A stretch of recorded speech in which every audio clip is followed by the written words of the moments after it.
AP EAMCET 2026కి సంబంధించి మనకి ముఖ్యంగా క్యాప్ ఐడి గురించి వీడియోలో కొన్ని పాయింట్స్ అయితే ఉన్నాయి. మనకి కౌన్సిలింగ్ పరంగా హెల్ప్ అయ్యేలాగా. చాలామంది కొన్ని డౌట్ల గురించి కూడా ఈ వీడియోలో క్లారిటీ అయితే చెప్తాను. సో అండ్ మనకి ముఖ్యంగా చెప్పాలంటే మీకు సీట్ అలాట్మెంట్ అయ్యి కాలేజీలో జాయిన్ అయ్యేంత వరకు నేను ప్రతి అప్డేట్, ప్రతి తప్పులేంటి, చాలామంది చేసే తప్పులేంటి అండ్ మీకు కౌన్సిలింగ్ పరంగా హెల్ప్ అయ్యే పాయింట్స్ ఏంటి, ఇవన్నీ స్టెప్ బై స్టెప్ మీకు సీట్ వచ్చేలాగా మన యూట్యూబ్ ఛానల్లో వీడియోస్ అయితే ప్లాన్ చేశాను, వస్తాయి. కాబట్టి ఏది మిస్ కాకుండా చూడండి. మెయిన్గా వీడియోలోకి వెళ్ళే ముందు మనకి ముఖ్యంగా మీకు డిస్క్రిప్షన్లో, కామెంట్ సెక్షన్లో ఒక వెబ్సైట్ లింక్ అయితే ఇవ్వడం జరిగింది. దాంట్లో మీ ర్యాంకు, మీ రీజను, డిస్టిక్, కేటగిరీ, ఏ బ్రాంచ్ కావాలో బీటెక్లో అది సెలెక్ట్ చేసుకొని నెక్స్ట్ టైం ప్రెస్ చేస్తే మీ ర్యాంకు, క్యాస్ట్ తగ్గట్టు లాస్ట్ ఇయర్ కట్ ఆఫ్ పరంగా ఎక్కడెక్కడ సీట్ వచ్చింది అనే వివరాలు మొత్తం మనకి డీటెయిల్గా అయితే రావడం జరుగుతుంది. మనకి కౌన్సిలింగ్ పరంగా ఇది చాలా అంటే చాలా హెల్ప్ అయితే అవుతుందన్నమాట. కాబట్టి ఎవరు మిస్ చేసుకోవద్దు, అందరూ యూజ్ చేసుకోండి. మీకు లింక్స్ అయితే డిస్క్రిప్షన్, కామెంట్ సెక్షన్లో అయితే ఉంటాయి. ఫస్ట్ పాయింట్, సో మనకి క్యాప్ ఐడి ఎప్పుడు వస్తుంది? మనకి రేపటి నుంచే రిజిస్ట్రేషన్ కాబట్టి రేపు మార్నింగ్ అలా అయితే వస్తుంది అన్నమాట. ఎవరైతే ఇంకా చేసుకోలేదో అప్పటి నుంచి చేసుకోవచ్చు. ఫస్ట్ పాయింట్ ఏంటంటే, సో చాలా మంది ఇక్కడ తప్పులు చేస్తారు. సపోజ్ మీకు ఆనందంతో ఫస్ట్ నేమ్ పెట్టుకుంటానని నెట్ షాప్కి వెళ్తారు. కంగారులో ఫస్ట్ మన కౌన్సిలింగ్ ఒక మెట్టు క్యాప్ ఐడి, దాని తర్వాత రిజిస్ట్రేషన్ కాబట్టి బోర్డు సెలెక్ట్ చేస్తారు. హాల్ టికెట్ నెంబరు ఒకటి పోయి ఇంకోటి ఇచ్చేస్తారు. తర్వాత ఇయర్ ఆఫ్ పాసింగ్ ఇచ్చేస్తారు, డేట్ ఆఫ్ బర్త్ ఇచ్చేస్తారు. ఇక్కడ వేరే నెంబర్ ఇచ్చి ముందుకు వెళ్దాం చూస్తారు. కానీ మనకి ఏ నెంబర్ అయితే ఆధార్తో లింక్ అయి ఉన్నదో ఆ నెంబరే ఇవ్వాలి.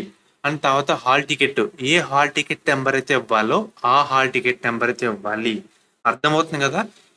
ఇచ్చే ప్రతి డీటెయిల్స్ కరెక్ట్గా అయితే ఉండాలి. దాని తర్వాత క్యాప్ ఐడి జనరేట్ చేసుకున్న తర్వాత మన ఐడి, పాస్వర్డ్ అయితే రావడం జరుగుతుంది. ఇది మన కాలేజీలో వచ్చేంత వరకు, కాలేజీకి వెళ్ళేంత వరకు ఇది మన తోడైతే ఉండాలి. నాకు గుర్తుంటుంది కదా అని కూర్చుంటే మర్చిపోతే మళ్ళీ ఇంకో ప్రాబ్లం అయితే రావడం జరుగుతుంది. కాబట్టి ఒక దగ్గర రాసుకోండి, ఫోటో తీసుకోండి, దాచుకోండి. అర్థమవుతుంది కదా? నేను చెప్పే 2 పాయింట్ల గురించి వీడియో చేస్తా అంటే ఊహించుకోండి. ఎందుకంటే అసలు క్యాప్ ఐడి రిజిస్ట్రేషన్ మొన్న స్టార్ట్ అవ్వకముందే చాలా మంది చేసుకున్నారు, నాకు మెయిల్ చేస్తున్నారు, ఇన్స్టాగ్రామ్లో డిఎం మెసేజ్ చేస్తున్నారు, కామెంట్ చేశారు. ఇలా ఒక హాల్ టికెట్ నెంబర్ పోయి వేరేది ఇచ్చేసాం, మనకి ఇప్పుడు రావట్లేదు, సొల్యూషన్ ఏంటని అడుగుతున్నారు. ఇలాగ మీరు చేయకుండా ఉంటారని చెప్పి ఒక రోజు ముందే వీడియో చేస్తున్నారు. క్యాప్ ఐడి గుర్తుపెట్టుకోండి, పాస్వర్డ్ గుర్తుపెట్టుకోండి. అండ్ పైన మనకి ముఖ్యంగా వాళ్ళు ఇచ్చిన దాంట్లో బోర్డు, హాల్ టికెట్ నెంబర్ కరెక్ట్గా ఇవ్వండి, year of passing, date of birth, phone number ఏదైతే ఆధార్తో లింకే ఉన్నదో అదైతే ఇవ్వండి. మీకు మెయిన్గా మీకు చుట్టాలది లేదంటే తెలిసిన వాళ్ళు ఇచ్చేయడం కాదు, మీ ఇంట్లో మీది వర్కింగ్లో ఉన్నది ఆధార్తో లింకే ఉన్నది ఇవ్వండి.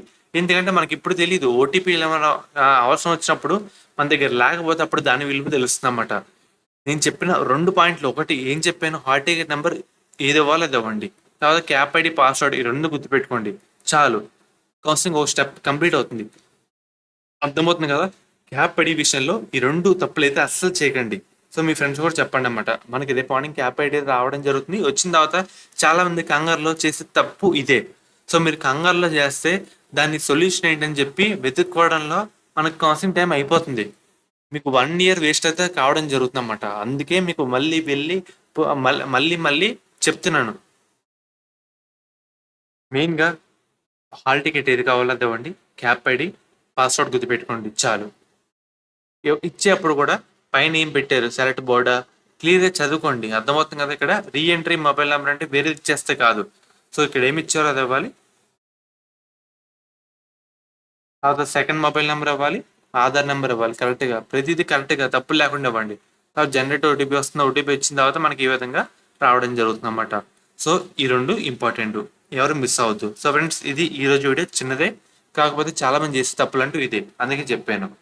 ముఖ్యంగా బైపీసీ విద్యార్థులు ఉన్నారు. మనకి ఎంసెట్ ఎగ్జామ్ కంప్లీట్ అయిపోయిన తర్వాత మన ఎంసెట్ బైపీసీ కౌన్సిలింగ్ అయితే స్టార్ట్ అయితే కావడం జరుగుతుంది. మెయిన్గా స్టార్ట్ అయ్యే ముందు మీ అందరికీ ఒక one of the best college గురించి అయితే చెప్తాను. అది కూడా మనకి శాస్త్ర కాలేజ్ అన్నమాట. ఈ కాలేజ్ కూడా మనకి నెల్లూరులో అయితే ఉంది. వీళ్ళు ప్రొవైడ్ చేసే కోర్సుల విషయానికి వస్తే కనుక మనకి బీఫార్మసీ, ఫార్మాడీ, నర్సింగ్, ఫిజియోథెరపీ, మెయిన్గా వీళ్ళు ప్రొవైడ్ చేసే మెయిన్ స్పెషాలిటీ ఏంటంటే మన ఏపీ స్టేట్లో చూసుకుంటే 2-3 ఉమెన్స్ కాలేజీలు అయితే ఉన్నాయి. సో వాటిలో ఇది one of the best college అని చెప్పచ్చు.